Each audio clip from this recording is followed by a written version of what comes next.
Welcome back to The Full View. Let's start with the very messy situation at the Beitbridge border post. We'll be speaking to the Home Affairs Minister shortly.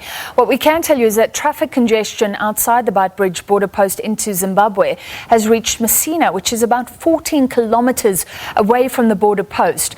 Chairperson of the Beitbridge Transport and Clearing Agency Association attributes the congestion to the reduced time due to the curfew.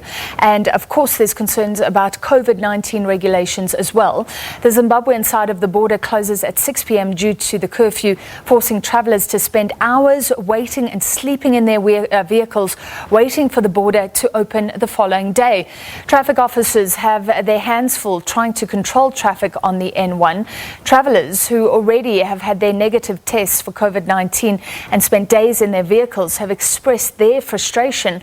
Home Affairs Minister Motsoaledi says truck drivers are to blame for the current congestion at Beitbridge. Motsoaledi says most truck drivers do not have the necessary documentation required to cross the border.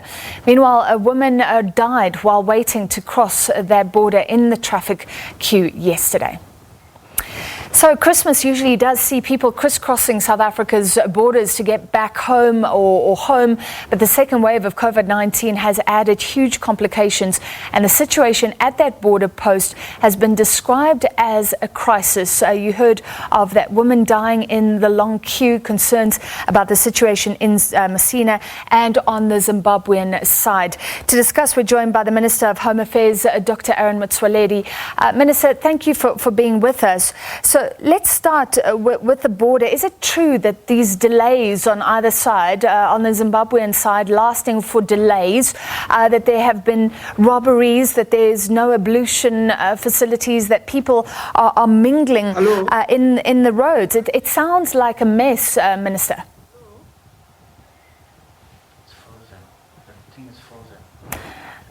Minister Motsoaledi, can you hear me? It's Francis in the studio. Yes, you had disappeared. You are back now. All right. Great to be back. Minister, I'm asking you about the situation at Beitbridge, which sounds like an absolute mess, with people being stuck in their cars, not arriving with the test, trucks being delayed for days. And we're also hearing that everybody's mingling in the streets, which is a COVID-19 risk. What is government doing? Well, it was a mess, Francis. It's no longer a mess now, at least in the past 5 hours. The problem there has been cleared. It's a multiplicity of factors. Francis, I heard you saying the Minister of Home Affairs is blaming truck drivers. I'm not really blaming them. I'm just putting the situation in perspective. Maybe you need a background to understand what is going on in Beitbridge. We had operating procedures on what must happen with truck drivers. The normal procedure is that when truck drivers leave the town of Musina, they don't drive straight to the border post, but there are several holding places, truck ins or truck holding places, where they must drive in, park their trucks, and start doing administration. Administration here is discussing with their customs agent about the proper documentation, about papers. When the papers are all cleared, then they drive to the border, where they just pass through, and the procedures are very short. Now, when truck drivers don't comply with that and just get into the road, you get congestion. And that happens sometimes before. You may be aware, Francis, that in Botswana, there's a total close down. They had a state of emergency. When a truck driver arrives at the border, they demand to test them, and they stay there waiting for 3 days for the test results. Now, many truck owners diverted their trucks over to Musina. When the extra trucks arrived, especially from Groblersdorp, the truck drivers abandoned our procedures. They no longer went into the holding areas, and there was congestion once more. I went there in November. We cleared that. Now, what is happening now in December is that the Department of Health issued regulations on the 3rd of December, whereby the truck drivers will have to be tested because there is now a rapid antigen test. When they had those news, they just went wild and refused to get into the holding cells. They do administration, park on the road, occupy 2 lanes. And the result is that everybody is stuck on the road. At the port of entry, there is no activity at all. Nobody is going through because everybody is stuck on the road doing administration there. Now we have cleared it, and part of the reason why it happened that way is because when it happened for the first time, we were held by traffic officials and the army to clear it. They went away. Traffic officials are on the roads all over the country trying to save lives, and they went away from Musina, believing the problem is solved. But when the truck drivers behaved this way, we had to recall the traffic officials this morning, and they've been working with the army and the police to clear it. It is once more cleared. I understand from the Zimbabwean side, that means the incoming traffic is flowing now. What we're clearing now is the ongoing traffic, and we believe by tomorrow everything will be normal. Yeah. Minister, I'm trying to understand, are these truck drivers, have they been deliberately obstructive here? Or is there a lack of information about exactly what to do with the new regulations? Well, they didn't like the new regulations because they wrote, the Department of Health protested. And so they were actively blocking the road here. That's quite incredible. I wouldn't say they don't call themselves actively blocking the road, Francis. They don't call themselves to be doing that. It's a little bit tricky to say they are doing that.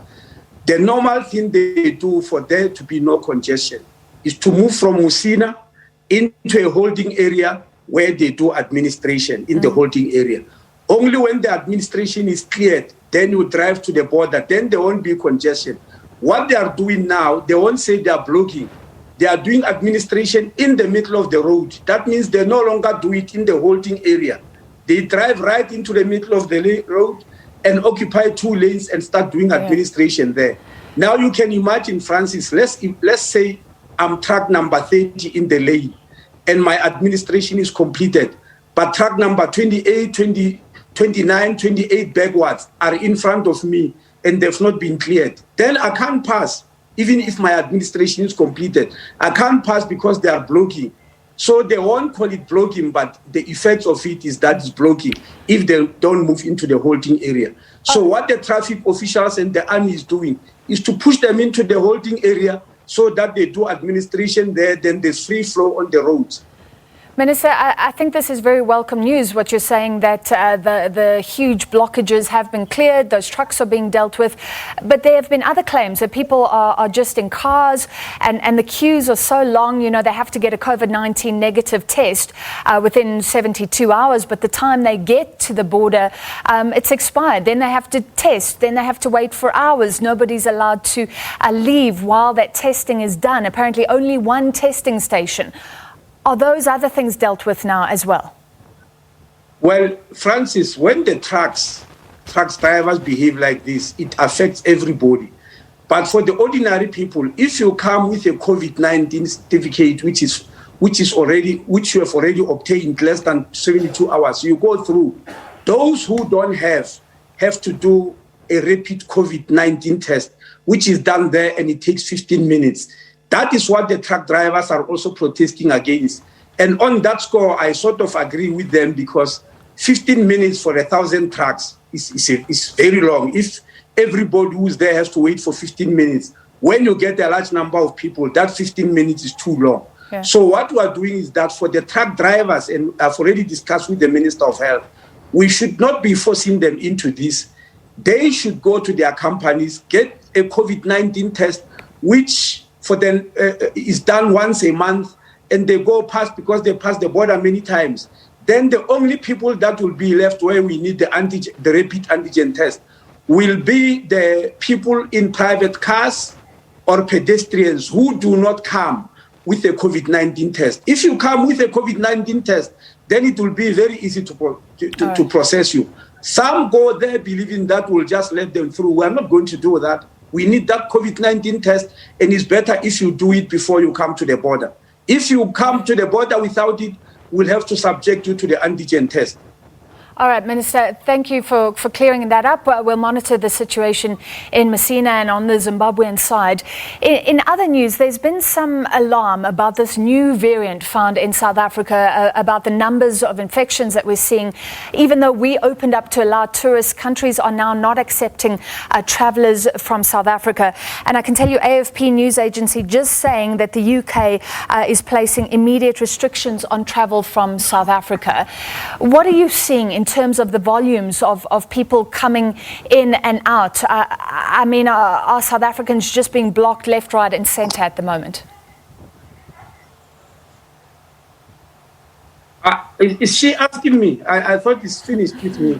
Minister, yes, I'm asking a question about the new variant, about countries blocking travellers from South Africa to pass through. Can you give us a picture what's happening in terms of the volumes of people coming in and out of South Africa right now? In the land borders, there's really no change as far as concerned. People are moving out to their respective countries, including even in Beitbridge. Most of the people are the people who are outbound, not who are inbound. Our problem of inbound people will only start in January. Now, as to other countries, especially internationally, blocking us, we have just heard that many countries are intending to block UK and South Africa. We have not yet experienced it. I don't know the results of that, because obviously if they block, they'll be blocking at the airports. And up to so far, I haven't had any reports about that. Yeah. Our problems at the moment are the land borders. And the land borders are exactly the manner in which I've described them. All right, so we're running some breaking news that the UK has just said it will no longer accept travellers from South Africa. That was the UK Health Minister speaking, and it's reported on AFP News.